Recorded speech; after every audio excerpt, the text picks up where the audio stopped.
Another great way to compare graphs is to look at the different y-axis scaling and how that has an effect on the look of a graph. The size and scale of the axes of a graph can have a big effect on the look and feel of the graph. So here's an example. Both of these graphs are showing the life expectancy in Nigeria from about 1960 to about 2010. The second graph goes a little bit further into 2014, but they're similar time periods and they're the same data set. But looking at the two graphs, it looks like the rise is much less significant. You see this flattening out period in both, but overall the rise seems much less significant in the first graph than in the second graph. But the data is the same. And this is because the y-axis on the first graph is going from 35 up to 65, but in the second graph, it's going from 35 up to 55. So what I'm going to do is let's look at these two graphs individually and look at the sort of information that they're trying to tell. So what the first graph is doing is it's really trying to use the space of the graph. It's not going past 55 years because the life expectancy hasn't gotten to that point yet. So it really uses the whole graph from the lower left all the way up to the top right. This second graph isn't using that space at the top of the graph. There's all this space that's unused. And we'll talk about why that might be. But what I'm going to do just in the next slide here is I'm going to shorten the y-axis. I'm going to cut off that space after 55 years. And I'm going to stretch it out so that we can compare the two graphs. And it's not pretty because that's about the extent of my computer graphic ability. But what you can see is that now that I've done that, so that the y-axes are ending at the same point and they're beginning at the same point, and the years covered are quite similar. I guess I could have cut this one off at 2010, but I didn't want to go that much into it. But you can just start to see that now that we've scaled the y-axes much closer, the look and feel of the graphs are much more similar. They both seem to be rising at a similar rate. So here's the question. Which one is better?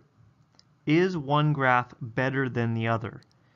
Often when you learn about making graphs for yourself, you're told to use as much of the graph as possible. So in that way, we might say that this graph uses, the second graph uses more of the available space by using or by stopping the y values at 55.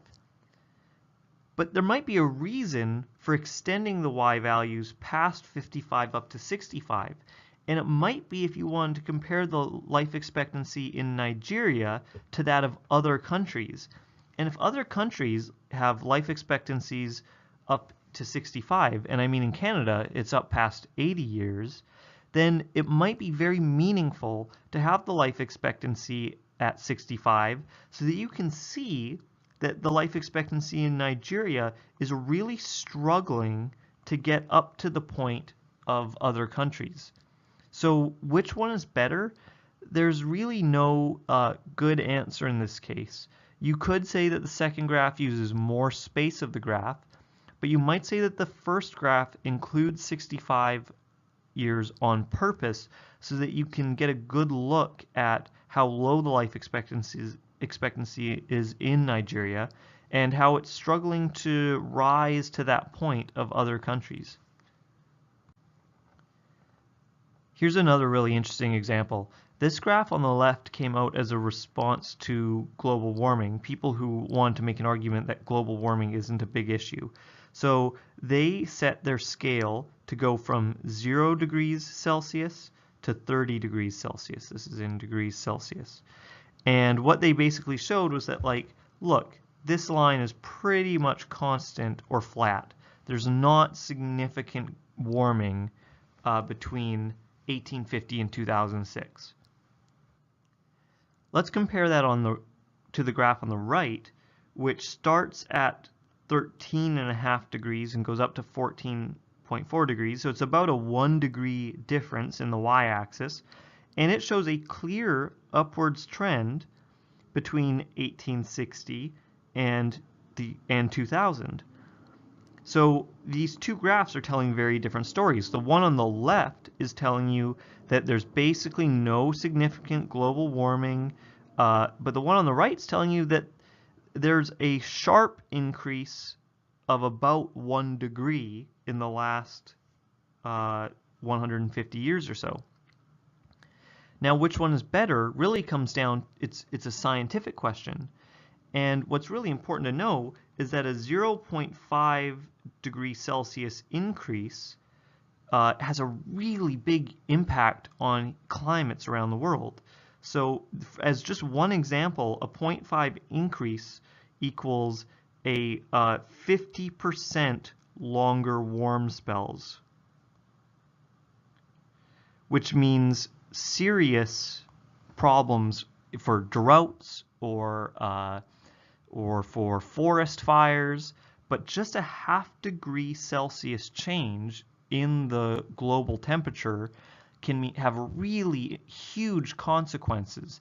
And one of the big issues that we're talking about today is that if this increase gets to a place of about 2 degrees Celsius, we're going to see enormous consequences in polar ice caps melting and sea levels rising and increases in storms such as hurricanes and tornado, or maybe not tornadoes, but hurricanes. So just a small increase can have a huge impact on climate. So which of these graphs is better? Well, in that case, the one on the right is much better because of the impact that a small change in temperature can have on the climate. The one on the left is really just an attempt to sway the story away from what true science would tell us.